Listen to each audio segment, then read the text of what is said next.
My name is Sean, and I'm an alcoholic. And that's the end of the facts. All of the rest of this stuff is my opinion. I'm not an expert on alcoholism, and I'm not a spokesman for Alcoholics Anonymous. I don't speak officially in any way, shape, or form. Nobody does in Alcoholics Anonymous. Nobody speaks officially for Alcoholics Anonymous. There are no popes in AA. There are a few people who are working on it in case the position becomes available, but so far there aren't any. That's the wonderful thing about Alcoholics Anonymous is that we get to work this program however we get to work it. So it's Sunday morning, and I'm the guy in the tie, so here we go.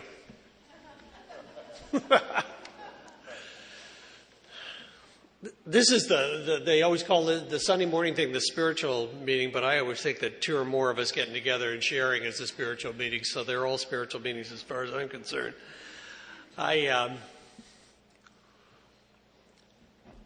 The thing that's terrific about Alcoholics Anonymous is, like I said, there's nothing official. You don't have to do anything in Alcoholics Anonymous. I like the way the steps are. The steps talk about this is what we did, not what you have to do. I've often wondered how the world would be altered if the Ten Commandments had been put in the past tense like our steps were, We honored our mother and father. We didn't kill. It would be terrific, wouldn't it?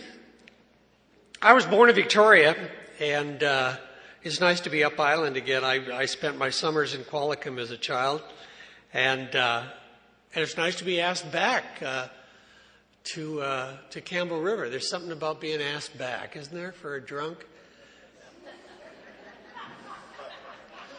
There's also something about Sunday morning without a hangover, God. I mean, I didn't come to this morning. I woke up. It didn't feel like my mouth was filled with sand. Just great. It's just great. I started getting drunk when I was 14 years old. I started taking drugs when I was 17 years old. And when I was 18 years old, I declared myself an alcoholic. I said the phrase that only an alcoholic says. I said, I can control my drinking. Social drinkers never deal with that concept. So I started on the great obsession of every abnormal drinker to control and enjoy my drinking. I was 18 years old. And I don't know about you, but I never got control and enjoy in the same room at the same time. When I was controlling my drinking, I was miserable. When I was enjoying it, it was only wildly out of control. I'm a 3 o'clock in the morning, stark naked, howling at the moon kind of drunk.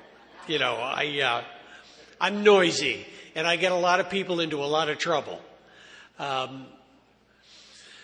By the time I was 20 years old, I was in university in San Francisco. I decided I had a talent that the world couldn't live without. I went to New York, and by the time I was 21 years old, I was appearing on Broadway. And by the time I was 24 years old, I had done several Broadway shows. I was drinking a quart of scotch a day, and I had picked up a little non-habit-forming marijuana habit.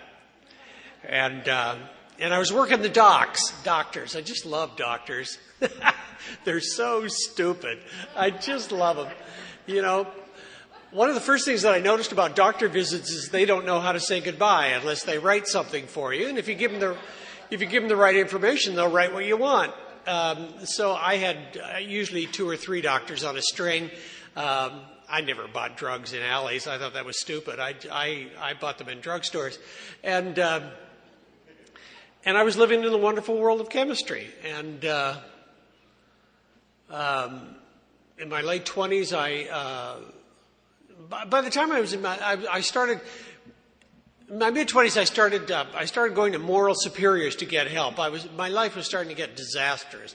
It was looking great on the outside, but on the inside, it was just becoming a nightmare. So I started going to, psychiatrists and psychologists and counselors and doctors and gurus and all that kind of stuff, and lawyers and judges and policemen, and some of them were really, really knowledgeable and really helpful and wanted to help people like me, and they would say, this is what you should do about your problem. Well, somebody points a finger at me, I bite it off with the knuckle. And my life was getting worse and worse and worse. I met a terrific pre-Al-Anon, and we got married and started our dance of death, and moved to California, Hollywood, and in 1974, on April 23rd, I crashed and burned, and I was arrested, dead drunk, with the front of my pants from the waistband to the knees soaked in my own urine, in and out of a blackout. And the next day, I took aside somebody I was working with. She had 6 years of sobriety. Her name was Susanne, and she was having a hell of a good time. And she was in AA. And at 11 o'clock in the morning on April 24th, 1974, I said the last phrase. I said, I'm an alcoholic, and I got 20 minutes before I go to pieces. And she heard the screaming. And she dropped everything, and she 12-stepped me. She took me to her place. She sat me down at her dining room table. She had a big book, and she read chapter 3, chapter 5 in the 12 traditions, and I thought, that woman's going to read that entire book to me. And then I was not feeling well. I was unwell that morning, and I'd come off a week and a half straight vodka run. You know those ones? And she told me her story. Now, my story was just sleazy and embarrassing, but hers was disgusting. And she said, she explained to me about what Alcoholics Anonymous was, that we were going to go to a meeting that night, and what a meeting was about, and what it was like. And she looked at me and she said, do you believe in God? And I said, I suppose so. And she said, that's good enough. And she took me to my first Alcoholics Anonymous meeting. Now, my spiritual life, I got to tell you about that because it's interesting. I went to Catholic schools here in Victoria right through grade 12. I was taught how to be a man by men who had given it up. And I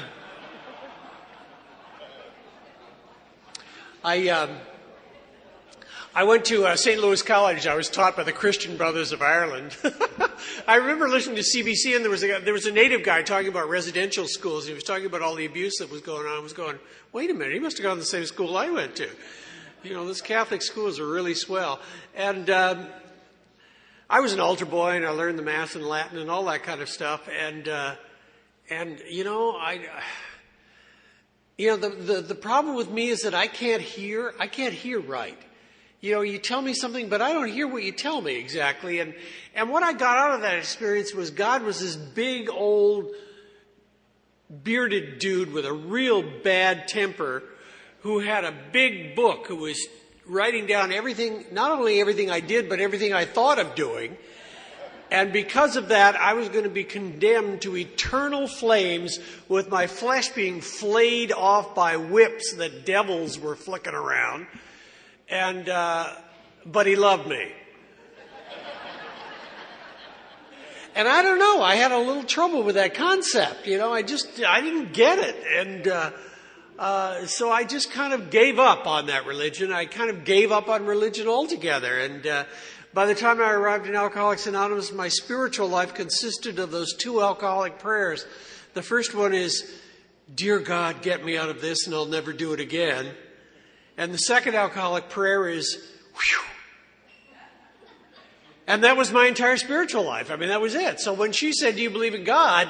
It was a kind of dim concept to me. But the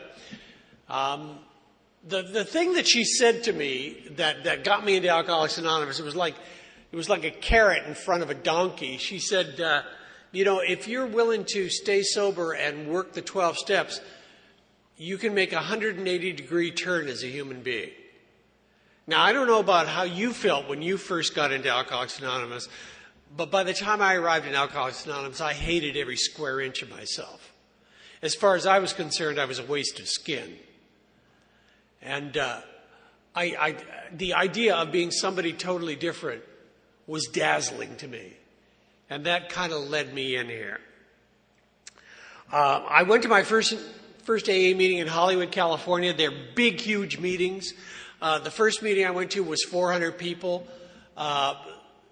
Most every meeting that I went to were large speaker meetings. There were 400 and 500 people.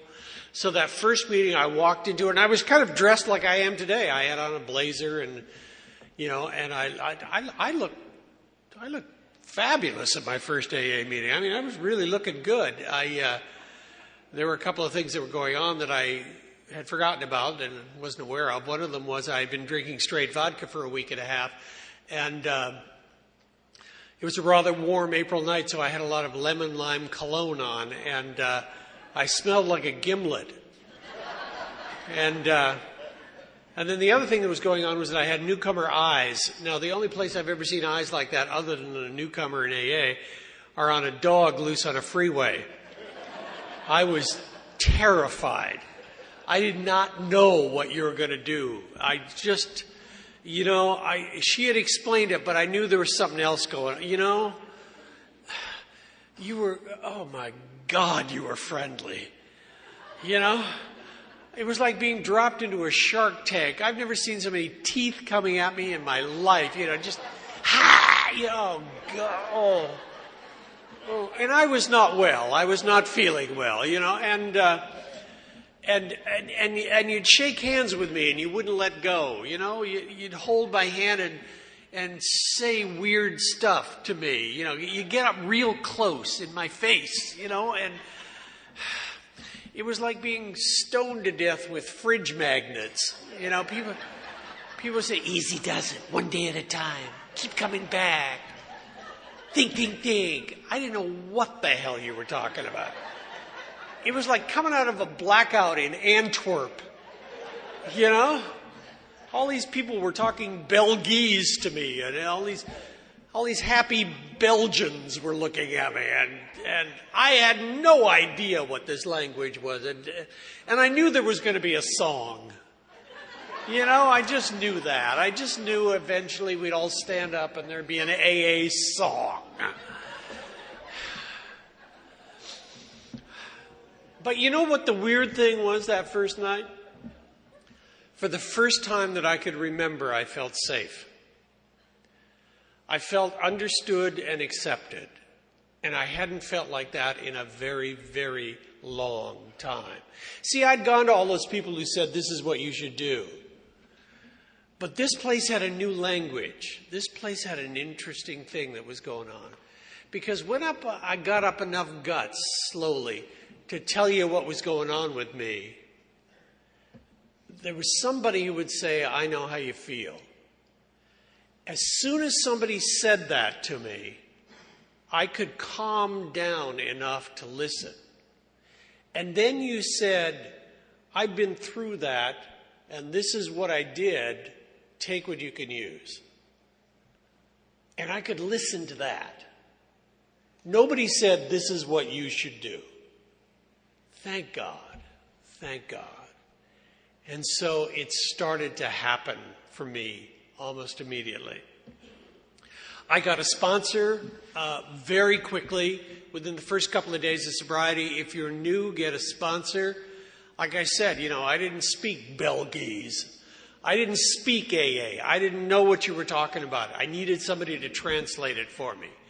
Somebody to guide me through this sobriety thing, because I don't know, it doesn't matter whether you come from Skid Row or Skid Place or Skid Crescent or Skid Avenue. It just absolutely doesn't matter how you get here. The problem is, once we get here, we all got the same problem. And that's, how do you stay here? How do you not drink when life has become alien, has become frightening, has become dangerous? How do you get a job sober? How do you hold a job sober? How do you have a relationship sober? How do you interact with people sober? How do you act like a responsible human being sober when I had very little experience of doing it? So I had to learn some pretty basic living skills when I arrived, with no basis of how to do it. My philosophy of life before I got to Alcoholics Anonymous was basically a moving target is harder to hit. And so just keep moving so they never find out. I lived with this kind of constant fear. It had four parts. There was a fear of not getting what I wanted. There was a fear of losing what I thought I had. There was a fear of being discovered for who I really was. And then there was a fear of being punished for that. And that's what I lived with. That was the gut. That was what was going on inside of me. So you had a lot of work to do to get this sick puppy straightened out. And my sponsor started jamming the 12 steps down my throat. I didn't get to go to any of those meetings where we sat around and discussed the steps, or read about them, or wrote about them, or did any of that stuff. I took them. And he showed me how to do it. I mean, the first step was I could get that. The first step is real easy. If you're new, here it is. If you have a drink, do you want another one? You may not have it, but do you want it? I did. As soon as I had one. It's funny about the first drink. That first drink thing was a huge concept for me because I thought the first drink was the medicine. I'm one of those guys that I didn't drink before 5 o'clock in the afternoon because my father was a drunk and he used to drink in the morning. I had 2 rules. I never drank before 5 o'clock in the afternoon, and I always drank from a glass. That was important, man. That was very important. My father was a drunk, and if you drank from wine bottles wrapped in brown paper bags, you were drunk. If you poured it into a glass, you were not. Simple. So I had my rot gut at 5 o'clock. So I was really annoyed when I first got sober because some of you drank in the morning. Some of you drank in the morning and got well in the morning. I'm one of those guys who died all through the day until 5 o'clock, Because if I had a drink at noon, I was gone, So I toughed it out and got there at 5. At 5 o'clock, you get that one and just pound it back. And that's the medicine. That's the one that you get to go,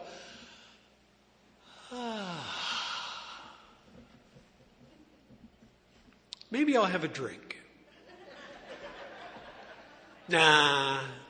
Well, maybe late. No, the hell with it. Bam. Bam. And then I was drunk by 6:30 and I was in a blackout by 8 o'clock and passed out at 11. What a swell life. So the first step was easy for me. My life was unmanageable. My life was dribbling down my sleeve. And I knew that when I had a drink, I couldn't predict what my behavior would be. I didn't know how long it would take for it to run through. The second step was a little harder because it started getting dangerously close to that God thing, that a power greater than myself could restore me to sanity. It was explained to me by my sponsor, thank God, that a room full of AA members was a power greater than me, that a sponsor was a power greater than me, that the big book was a power greater than me, and that they were all powers that were designed to keep me safe enough, to open my mind enough to the concept of perhaps a power far greater than all of us. And then, of course, came the third, and restore me to sanity. Now, I was going to meetings in Hollywood, California, and there were some seriously crazy people in AA there. And my story was kind of, lightweight, compared to some of those stories. But I was looking through an old medical dictionary, and I came across a definition of insanity very early in my sobriety that enabled me to take the second step. It was a big, long definition, and in the middle of it popped a phrase, and the phrase was, this is a medical definition of insanity. Quote, a seeming inability to learn from one's mistakes. A seeming inability to learn from one's mistakes. Took the second step right there. That was me. Like I said, I kept slamming into the same brick wall all my life. And the only thing I was concerned with was getting out of the situation. I never, ever examined how I got into the situation. It was all about escape. And so I kept repeating the same stuff over and over and over again. Then the third step is that I made a decision to turn my will and my life over to God as I understand God. I told you how I understood God, so I was a little nervous about that step. But what it was explained to me was that step was a decision step. And the decision was that in that third step, I would make a decision to turn my life in a direction toward living according to spiritual principles. It's a little like this. If I decide to buy a house, I don't suddenly have the key to the front door. If I decide to buy a house, what I do is I either go on the internet or I get a newspaper and I find a realtor. And then I go out with a realtor, we look at a bunch of houses, and eventually I find a house that I like and I make an offer, and there's a counter offer, another offer, and a counter offer, and we eventually agree on a price. And then I go to the bank and I get the loan, and then there's, a title search, and there's all kinds of stuff that goes on. And eventually, when all that stuff is done, I get the key to the house. Between the decision and the key to the house, there's a whole bunch of steps. And that's what this is. So the third step is about making this decision to live a life based on spiritual principles. And the first thing of a spiritual principle is to examine who I am. And that's what the fourth step was about. Is I had to know what I was carrying. Now, I didn't have baggage. I had cargo. And it needed to be examined because I had been dragging it through my life for 31 years, And so what I needed to do was I needed to stop and look at who I was and what I was carrying. And that's what the fourth step was. Now, the problem with doing the fourth step simply in my mind is that my mind is trained to forget. One of my problems as a sober member of Alcoholics Anonymous to this day is honest self-deception. I can convince myself that something that's completely wrong for me is exactly the right thing to do. Just give me about 45 seconds. Bam! And I'll have it for you. So what I needed to do was I needed to share this stuff with another human being because I believe one of the odysseys and one of the things that we desperately need as alcoholics is we desperately need to have at least one person in our lives who knows us completely. I was an alien. I was an unwelcome guest. I was an outlaw. I was a stranger all my life. There was never anyone who had the complete story. So I took the whole thing to my sponsor and I laid it all out. I wrote it all out and I shared it with him, and I finally had somebody in my life who knew me from top to bottom. And I still have a guy in my life. I still have a sponsor. I'm 33 years sober. I got a sponsor. He's got 40 years of sobriety. His sponsor has 49 years of sobriety. I am sponsored by a guy who has a sponsor because I think that is critical to us. There's this whole thing, in the big book they talk about you go to a doctor or a minister or something like that. Well, in 1935, there weren't a hell of a lot of people who had enough sobriety to be sponsoring anybody and listening to fifth step, but there are now. And I love the idea of kind of, taking a blind nun up the Amazon and doing my fifth step and then shoot her, and then come back and say, hey, I did it, and still nobody knows who the hell I am, I need to be known. I need to be known. So then we worked on our shortcomings and our defects of character. Oh, man. And what I do with that step to this day is I look at what are the opposite of my shortcomings and defects of character. What if they were assets? What would they look like? What is the complete opposite of those defects? And that's my list of life goals. That's who I want to be. I want to be the opposite of those things. So that's the stuff that I get to shoot for on a daily basis. And then came the 8th step where I made a list of all the people that I... Oh, man. Now, luckily, I had done a 5th step with my sponsor, so when it came to the 8th step list, he had all the information on who these people were because they had showed up at my 5th step. And we went over the list, and we crossed off some, and we added some, and we went out, and then I went out and did them. And man, I got to tell you, I hate doing amends. I hate it. To this day, I hate it. And I still got to do them to this day. Now, the amends step is not about apology, because if it was about apologizing, if there was an Olympic event for apologizing, I'd be a gold medal winner. I am the world's best apologizer. I can steal $1,000 from you and come back to apologize, and you'll give me another $1,000. But what the amends step is that I go to you and say, listen, I took $1,000 from you. here's the grand back, and I want to make a promise to you that I will not only never do it to you again, but I will never do it to anybody again, and you can watch me. The amends step is making a commitment to change. And I got to tell you, I've been around here long enough that the guys who go out, the guys who are in AA for a while and then drink again, when you talk to them in depth, you'll find out they didn't finish their 9th step. They didn't clean up their side of the fence, their side of the street. It's amazing how consistent that is. So I did all those things, and I did them face to face, and they were embarrassing. I hated them, but I did them. And the amazing thing that happened was when I was halfway through, just like the big book says, I started to realize the promises, that I would intuitively know how to handle things, that I would feel not better than or less than, but the same as people. And I started to feel part of a community. I started to feel part of this fellowship. I felt like I had paid my dues, you know? And then what happens after that for me was the 10th, 11th, and 12th step.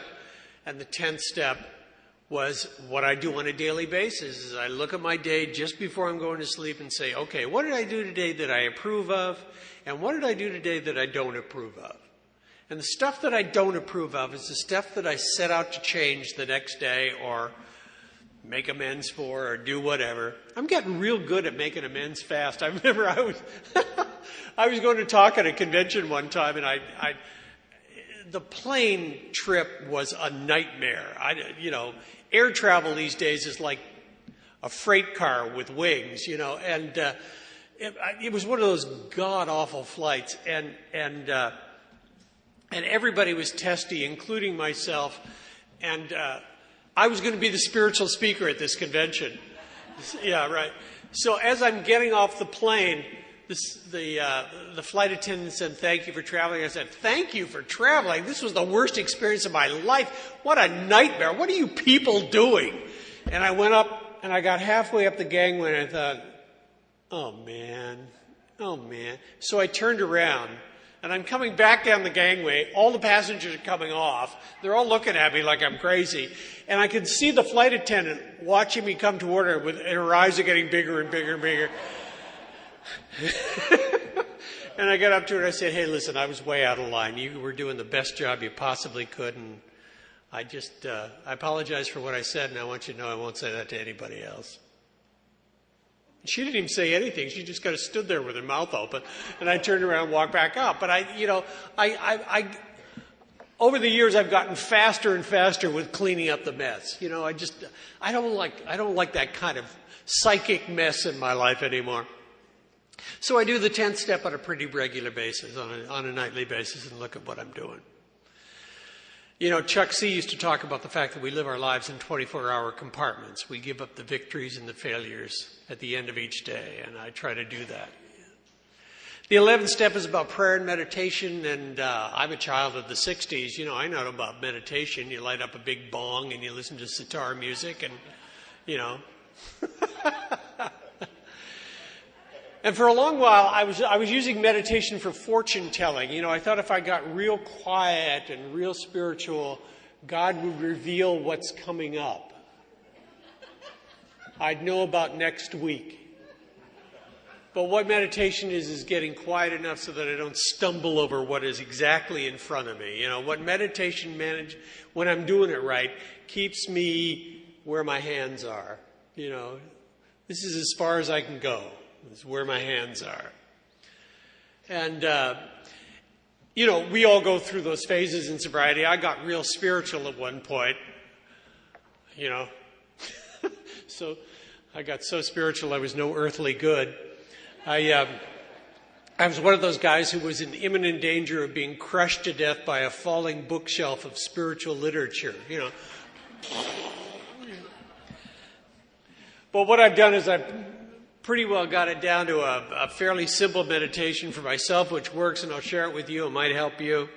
It's from the other big book, and it's a phrase that I try to concentrate on every morning when I do it, and the phrase is, "Be still and know that I am God." And what I do is I sit in a comfortable chair. I don't lie down because that's napping. That's not meditating. And I sit in a comfortable chair and concentrate on that phrase, and I break it down word by word and think about it word by word. And it's a pretty terrific meditation for me. And it takes about 5 minutes, which is about all I can sit still. I don't know about you. And then I'm off. And I find that when I don't do it for a couple of days, I kind of shift. I find myself getting to be a real jerk in traffic. I find myself getting impatient. I find myself getting really bothered by small blonde women in large black SUVs. It gets crazy. And then the 12th step is a 3-part step for me that it's really important for me, is that having had a spiritual awakening as a result of these steps. And I believe that I have had a spiritual awakening. Now, I was hoping for a spiritual experience. I was hoping to have the wind blow up my butt, or, a burning bush, or something really, really big, big deal. My name in light bulbs. One of those kind of experiences. Sean, this is God. So far, he hasn't left a message on my answering machine. What has happened is what they talk about in the big book, the spiritual experience, the appendix, part 2, that evolutionary kind of thing, getting more and more comfortable with the idea of a power greater than me, a power that's working in my life, that the change in my life is being observed by you and understood by you long before I understand it. I can see the change in you, and because of that, I assume there's some change in me. And then I carry this message to alcoholics, not only the practicing ones, but the ones that are sober.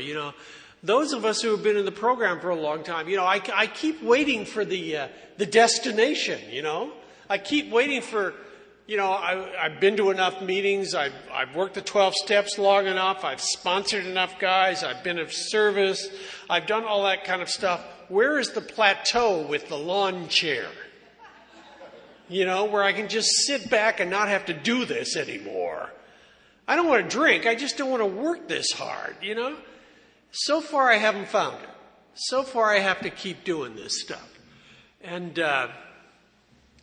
carry the message. The wonderful thing about Alcoholics Anonymous is what this fellowship enables a bunch of us guys who are outlaws and strangers and aliens and unwelcome guests, is we start to be able to develop a sense of community.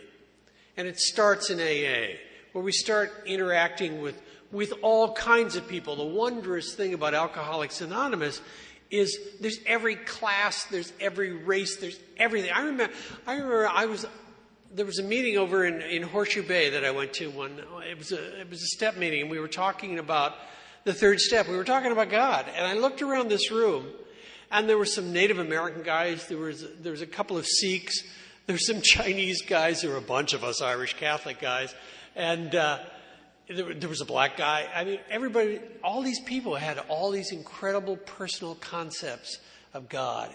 And I interrelate with people of all kinds. And the thing about this thing is this program is designed not just for these rooms with us, but it's designed to take this out. And that's the 3rd step.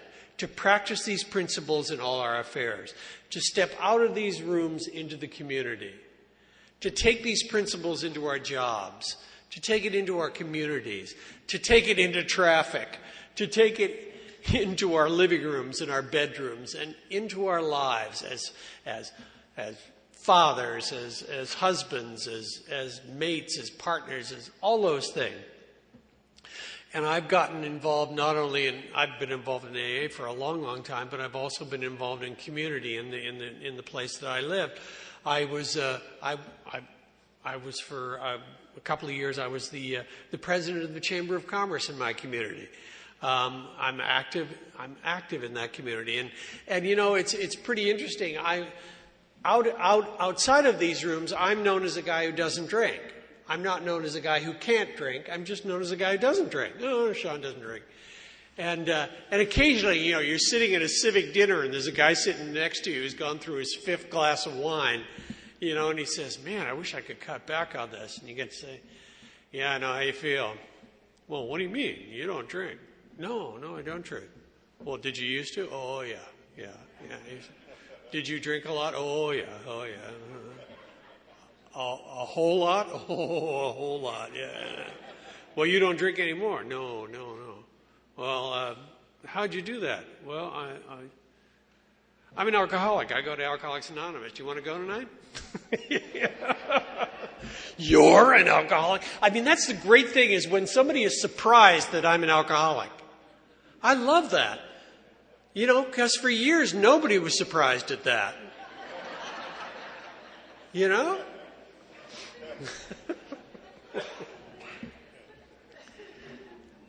I've had an extraordinary life in Alcoholics Anonymous. I would not trade a second of it. This is not a journey. This is not trudging the road of happy destiny. Let me tell you what this is. This is a full-out adventure. This is great. And like any great adventure, it's got really, really great parts to it and really, really lousy parts to it. There are peaks and there are valleys, but there are wide open plains with big skies. This is a fantastic life.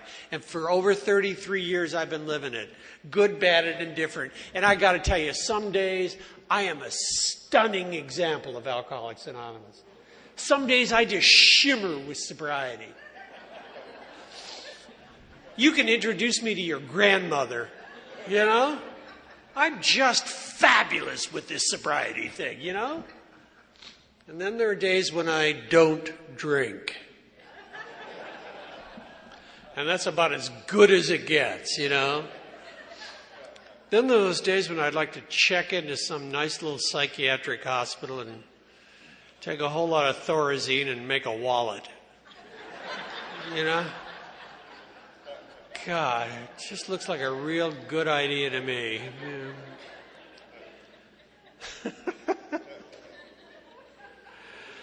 I gotta tell you, the latest adventure of my life is in February, my divorce was final. We decided not to wait until the children were dead.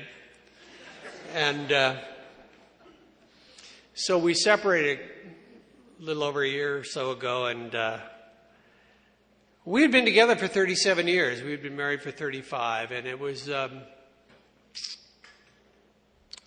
real sad. It was sad, and and nobody gets out of a relationship that long without wounds, let me tell you. Despite the fact that we did it with an enormous amount of dignity, and we really worked the program, and she talked to her Al-Anon sponsor a lot, and I talked to my AA sponsor a lot, and we made a commitment not to involve our daughter in it by making her choose sides or do any of that kind of stuff. We don't badmouth each other. We don't do anything else like that. But it's been a strange time for me, and now I'm a newcomer's worst nightmare. I'm old, sober, and alone. And I had to find out about what that alone thing is, because there's a difference between being alone and being lonely. And the way that I have found to keep that loneliness thing from biting at my butt is to reinforce that sense of community, is to reinforce my commitment to Alcoholics Anonymous. I sponsor a few more guys than I have before. I'm a little more active in the fellowship. And I have returned to the first love of my life, really, which is the theater, and I'm doing a whole lot of that kind of stuff. But so I had a talk with my sponsor, and I said, now that this is all over and I'm living by myself, I said, I think what I want to do is I'm going to become one of those old farts in Alcoholics Anonymous. I'm one of those mean old guys. They used to, when I was new, the ones that used to say, don't analyze, utilize, those guys. Or if you said, I saw something on television, they say, outside issue. Remember the outside issue, guys? Outside issue. They used to yell from the back there. I'm going to become one of those, I spilt more in my tie than you drank. I love those old farts. And I'm looking around for the opportunity to say to a young mother, Madam, that is the ugliest baby I've ever seen. I'm really one of those cantankerous old jerks. And, I'm going to be 65 at the end of this month, and it's time for me to become an old fart in AA. And so I explained this to my sponsor, and he said, I want you to date. I said, you what? You want me to date? And he said, yeah, you need to go out on a date. You need to do that. I said, I haven't dated since 1969, for God's sake. I don't know anything about dating. You got to get medical reports and legal disclaimers, and it's complicated these days. When I was dating, you look for somebody who would drink until 4 o'clock in the morning, do unspeakable things, and turn into a pizza. I don't know anything about this kind of stuff. He said, well, you got to do it. Oh, man, I don't. He said, So I was working on this project, and there was this kind of nice lady who was working on it. She was doing some marketing stuff, and kind of age appropriate. She wasn't in puberty. And, she was in her mid to late 50s, and an attractive lady. And so I had, we were working on this project. So I said, well, we had to go over some business stuff. And I said, well, let's grab a bite of lunch. So we grabbed a bite of lunch, and we talked about business. And briefly talked about, she was divorced with a grown daughter, and I'm divorced with a grown daughter. I walked her out to the parking lot. She got in her car. I got in my car, and we left. And I thought, I can call my sponsor. So before I could call him, 2 nights later, at about 3 o'clock in the morning, the phone rang, and I picked up the phone. It was her, dead drunk. Are you interested in me? And I said, not at the moment. But let's talk about it tomorrow. Well, luckily, she must have been in a blackout because she didn't remember calling me, and I didn't bring it up. And so I called my sponsor, and I said, hey, I did it. And he said, that's good. See, my sponsor has Alzheimer's, so I thought he'd forget about it, but he doesn't. And so then I got to thinking, which is bad. I should never think, because I thought, what if this had been a real date? And what if this started getting kind of up close and personal, when I started dating at 14 years old, I started drinking. I have never been on a date sober. And what if it starts getting really kind of, close, And I thought, well, that'll be interesting. I mean, there hasn't been a party in my pants in years. I don't know, it's kind of like Tasmania. It's down there, but everybody's forgotten about it. And I'm thinking, wow, what happens if it gets, I thought, well, there's those little blue pills, but I don't like the side effects of those things, bouncing down the street saying, good morning, please, or talking in tongues, or playing in an old rock and roll band in a garage. I mean, it sounds pretty awful to me. And I'm an alcoholic. I not only have not had a drink, I have had no mind-altering chemicals that affect me from the neck up. For 33 years, I don't know about mind-altering chemicals that affect you from the waist down. Because I'm an alcoholic. If one of those things works, woo, wonder what 5 would do, Yeah. Start in those things. In 2 weeks, they find me dead in a gutter under my own tent.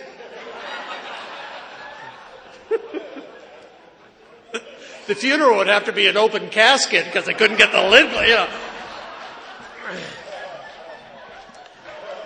So I think I'm just going to be an old fart in AA. That's it. Can you hear it? Can you hear the fear? Can you hear the sadness? Can you hear the embarrassment? Can you hear the uncertainty? Can you hear it? Because it's there. It's underneath the laughter. That's what I love about Alcoholics Anonymous. We laugh at the bad stuff and we cry at the good stuff and we call it AA. And if you could hear that, then you're the ones I want to talk to. You're the ones with the experience who say, I know how you feel. I've been there. This is what I did.